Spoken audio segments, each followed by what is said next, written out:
Sige, sunod! Ito na naman mga kaidolo, ang ating topic ngayon for today's video. Mayroon na namang lalaki, itong lalaki na to, yan, laki ng mata, tapos may dala siyang medyo may bit-bit siya, oh. Kung sino man nakakilala nito, yan, ito yung ating gagawing pulutan ngayon for today's video. Ang tapang kasi niya, panoorin natin kung gaano siya katapang mga kaidolo, ha. Dapat itong tao na to ipadala sa West Philippine Sea o doon sa inaagawang teritoryo sa Pilipinas at sa China. Ito yung ipagitna. Tingnan mo naman, no? Oh. Di ba? Napakatapang. Tingnan mo yan, ang motor walang plate number.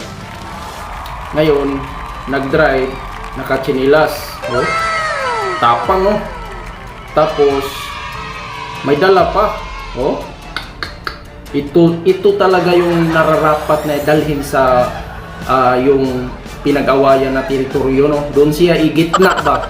Doon siya mismo sa gitna ilagay para itong tao na to, ito yung dapat dalhin doon kasi sobrang tapang mga kaidolo. Dapat ito yung ipadala ni BBM doon para sa ganon mapugaw yung mga Chinese, diba? Pati yung mga isda magsig-alisan doon, diyan mo.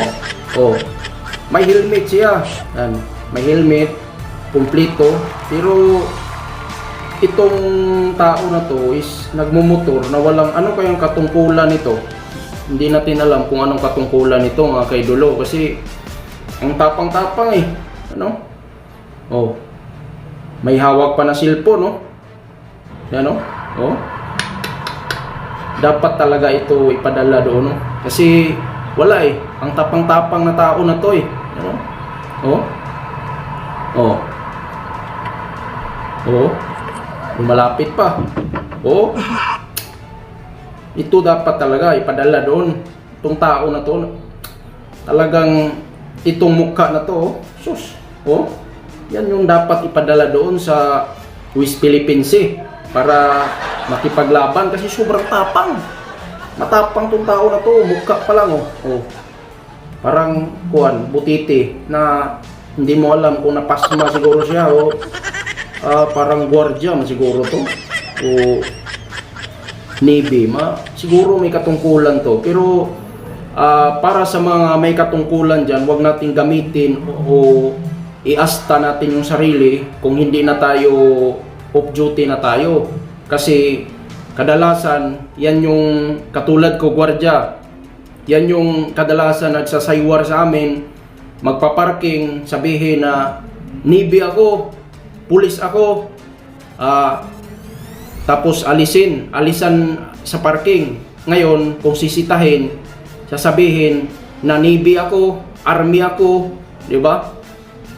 Dan dumadaan kami sa mga ganyang mga tao, mga ganito, katulad nito. Hindi natin alam kung anong katungkulan sa barangay, tanod. So, yan mga kaidolo, kung ano yung komento nyo dito at paki-share para sa ganon ito maalarma yung mga guwan kung sino man tong tao na to, kung taga saan. Kaya maraming salamat at magandang gabi sa ating lahat.